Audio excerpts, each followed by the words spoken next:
All right, I think we're going to get started. All right, Ansi would like to kind of kick us off.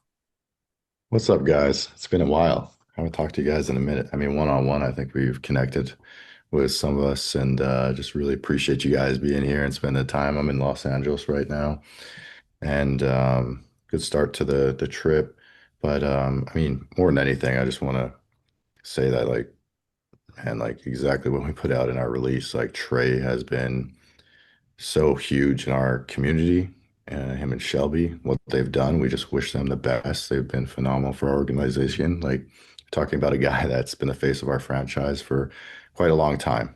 And just super excited about the group that we brought in as well, like between Corey and CJ. I think these guys could help us in the short and long term as well, and just really excited about the group moving forward. But again, just want to, appreciate everything Trey has done for us. He's been awesome and really wish him the best. And I think he's going to do some cool stuff over there too. All right, Lauren, can you start us off?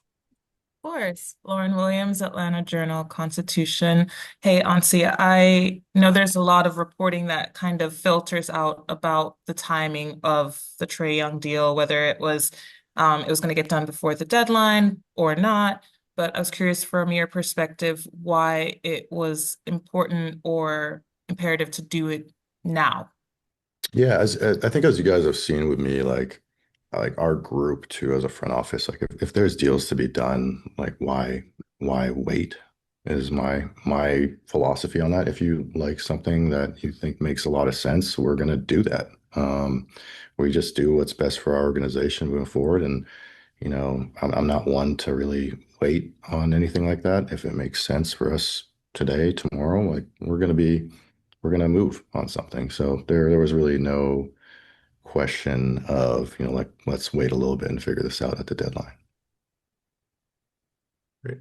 Zach? Hey, Ansi, the optics of this is that you get first round picks for DeAndre, you get first round picks for DeJounte, no picks here. Is that because there's just no market for Trey? It just educate me on why the face of the franchise, four-time All-Star, is not worthy of future picks.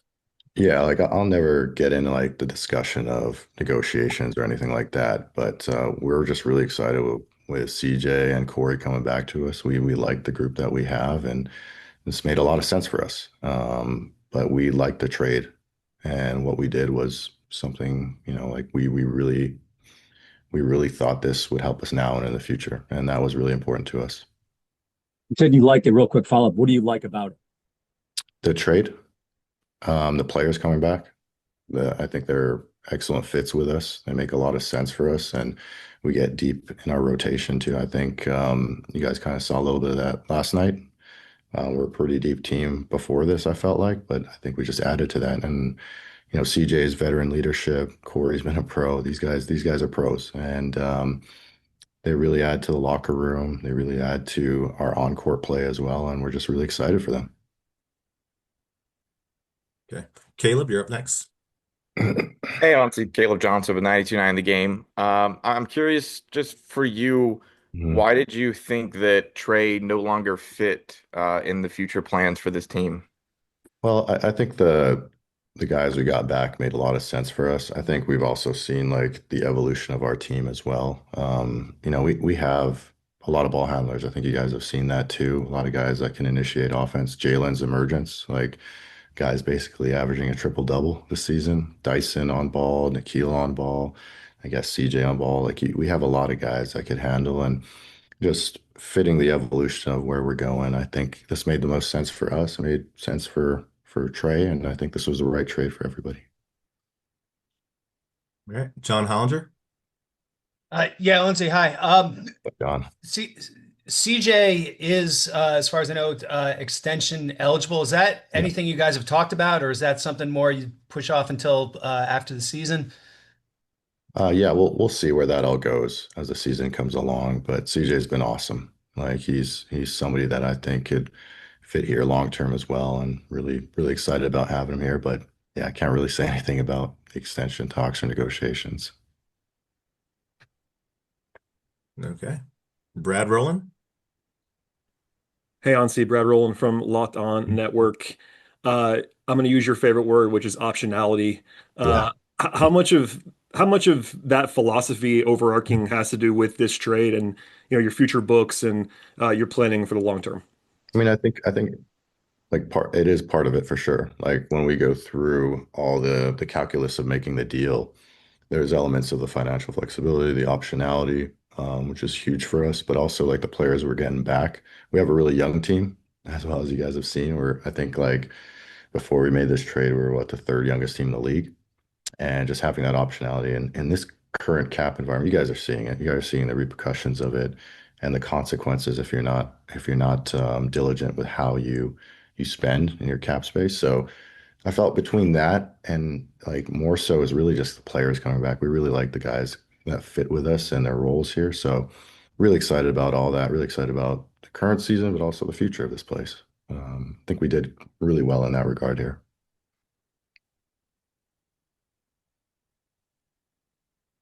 John, do you have another question? Oh, I don't think you do. Yeah, no, actually, I do. Oh, Yeah, I wanted to ask you because Trade only played, I think, 10 games with you this season. So is Mm. this more a question of what you had seen from the rest of the roster, or was it something that was more like you kind of knew even coming into the year that this might be headed this way? No, we learned a lot about our team this year. I think you guys have too, right? Watching our group and the evolution of the guys that we have out there and the youth movement that we got going on as well. I think again, the emergence of some players on our group and how it all fits together was really key here. But yeah, it was a really short window, but at the same time, kind of like how I said at the beginning of the call, was like we're not the type of team or organization or front office that's, waits until something happens. We like to act if there's something to do and something that makes sense for us now and in the future. Like it was just the right move for us. okay. Bailey? Hey, Aunt, you mentioned if there's deals to be done, why wait? I'm curious if you think there's still some deals to be had before the deadline.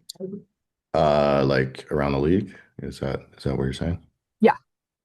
I have no idea, honestly. Like that's none of our business when it comes to the rest of the league, but no idea how other teams are gonna go about this deadline. But yeah, like the trade deadline, like there's still so much time to that. Like I think we were the first trade of the season, let alone, right? Like it just again, it made sense for us at the time to do that, and there's still a long ways to the deadline. So yeah, not too sure, honestly. Rod? Hey, Onsi, thanks for doing this. Sure. Wanted to ask about how this positions Jaylen and likely an all-star if the voting goes as it has, but being the face of the franchise, presumably, and just moving into a higher role and higher visibility. Yeah, I think it like Jalen's definitely like his game has evolved so much and he's doing some amazing things on the court. He's most importantly, I think, like he's making his teammates better as well. And that's how we kind of look at this is less like as the group grows, it's the group. It's not simply just one player either, right? It's Jaylen, it's Dyson, it's Onyeka, it's Zach, it's all these, yeah, Nikhil. We've seen Nikhil's emergence. We got two guys in Nikhil and Jaylen that have just made tremendous leaps, as well as when Dyson's on the ball, we've seen that leap as well. So again, it just comes down to what we're seeing and how this fits the entire group rather than one person. Thanks. Hmm. All right. Back to Zach Klein. Hey, Ansu, you mentioned how you like the guys in broad terms. What skill sets do you like of the two players you acquired Yeah. that make your team, as you said, the team better? What skill sets do they have that make you guys better? Like with CJ, I just think like between his ball handling, shot creation, like he is a vet and he's a leader too in a lot of ways. Like he's gonna speak when there's something to be said, and also just like his play style. I think he makes players better around him. I really do, and I think he makes the game easier for some people. He takes pressure off. Guys, if we need a bucket, he's also somebody that could create for himself, and that was kind of a need for us as well. And now you have multiple guys that could do that instead of just a couple. So I just think his shooting, his playmaking, his ability to play pick and roll, He's really good at all those things, and his leadership is a big component. And with Corey, there's a toughness. There's a he could attack closeouts. He's a hell of a shooter, as we all know, but there's more to it with that. He's a physical player, gets to the rim, athletic player.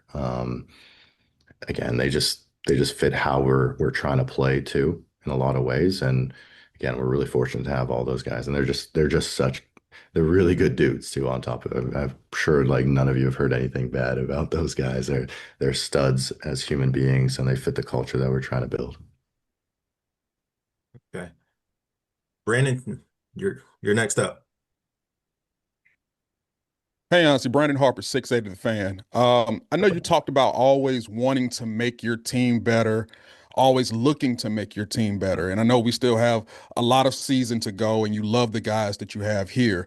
But I'm just curious, in what other ways are you looking to add and make this team better specifically, maybe not just for this season, maybe, but just moving forward years to come? Yeah, I think like again, it's finding fits, guys around the group that we have right now, guys that fit the style of play, guys that fit the culture that we're trying to build here. And it kind of goes back at the beginning of the season. If you guys remember, I was just like, how do we build this out to, be like have a continuity to our group that's sustainable for a long period of time rather than just trying to get like immediate fixes for things.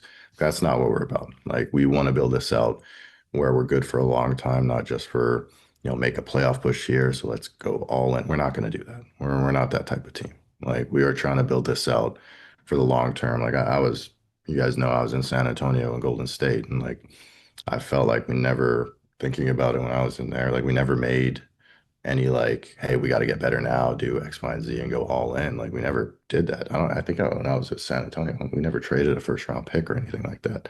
Barely made any trades when I was in San Antonio. And then Golden State, it was pretty like we didn't do a lot of different things there with a roster. I think when you have continuity in the roster, then you have your team. And that makes you play better as well. We're seeing that with some of the best teams in the league and like OKC in the different groups out there. But there's something to be said about continuity, and that's what we're trying to build here. Terrence? Yes, Terrence Moore from Forbes.com. Andre, when you first took over the Hawks, did you view anybody on this roster as untouchable? And right now, as you look at this roster, do you see any untouchables on this particular roster? Yeah, for sure. I mean, like I think we're always evaluating our group for sure. And I like the group that we have. I think we're building towards something that's sustainable. And again, that's the goal. And I really like the group that we have. I think we have a lot of guys that fit here and make sense. And we just made a trade, and we still got half a season to continue to evaluate this group. And I'm really excited for our group, not only for this year, but moving forward as well. Okay. Is anybody untouchable on this roster? Is anybody untouchable on this roster? I like our team. I really do. And I think there's a few untouchables. I'm not going to go in like names or anything, but I really like our group. All right. Caleb? Onsi, you mentioned continuity for this team, but for your center position, there's kind of been some influx there with like KP, going down for an extended period. So Mo's got to step up, Ace has got to step up.